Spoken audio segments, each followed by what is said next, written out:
When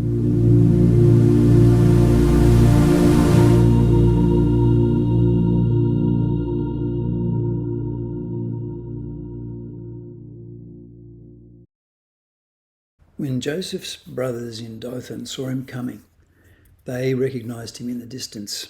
They probably saw his colourful coat that his father had given him. As he approached, they already started making plans to kill him. "Here comes that dreamer," they said. "Our father loves him more than us. Come on, let's get rid of him. We don't need him in this family." "Yeah, come on, let's kill him and throw him into one of these old wells. We can tell our father that a wild animal ate him, and then we'll see what becomes of all those dreams of his." But when the oldest brother Reuben heard of their scheme, he came to Joseph's rescue. No, let's not kill him," he said. "Why should we shed any blood? That's murder. We'll be guilty for the rest of our lives. Look, let's just throw him into this empty well here in the wilderness, and then he'll die without us having to touch him." Reuben was secretly planning to rescue Joseph and return him to his father. So when Joseph arrived, his brothers grabbed him and they ripped off the beautiful coat that he was wearing, given to him by his father. And then they grabbed him and dropped him down into a dry well. It was empty, there was no water in it.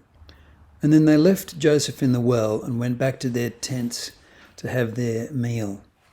Reuben left early. He had a big trip to go and get his sheep and stay overnight with them. And while Reuben was gone, the other brothers looked up and they saw a caravan of camels and some horses coming in the distance towards them. It was a group of Ishmaelite traders from a group of people called the Ishmaelites. And they were taking a load of products from their country down to sell in Egypt. And Judah, one of the brothers, said to the others who were there, "Hey, what do we gain by killing Joseph? Even if we just let him starve to death or die of thirst in that hole, we'd have to cover up the crime. We'd still be guilty. Look, instead of hurting him, let's just sell him to those traders and they can take him down to Egypt. After all, he is our brother, our own flesh and blood." The other brothers looked at each other and agreed. So when the traders came by, Joseph's brothers pulled Joseph out of the well and sold him to them for 20 pieces of silver. The traders dragged Joseph off. He was calling out to his brothers, Don't let me go. Don't let them do this. Don't let them do this. I'm sorry. Take me home. Help me. One of you." But they didn't listen. And the traders took him off. Well, early the next morning, Reuben came back and secretly went to the well to see if he could get Joseph out. And when he discovered that Joseph was not there and missing, he didn't know what was going on. What had his other brothers done? He actually tore the top of his shirt. He was so angry and upset. And he finally found his other brothers and said, "The boy's gone. Joseph's gone. What will we do now? What will I do now?" Meanwhile, Joseph was entering the land of Egypt.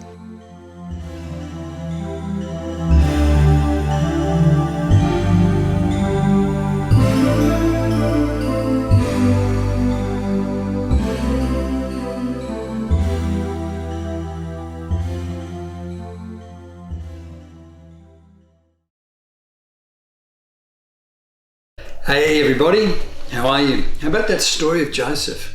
Isn't it interesting that he had these dreams and the dreams were from God, and his father Israel suspected that these dreams were from God. They're very strange dreams about his brothers and his own parents bowing down before him. Well, how could that work out if Joseph was to be killed by his brothers and God saved him from that? But how's it going to work out if Joseph is taken away as a slave? And we don't know how Joseph must have felt or how long he actually took in the journey, or how much someone paid for him to come and work in their place. We'll find out a little bit more about that next week.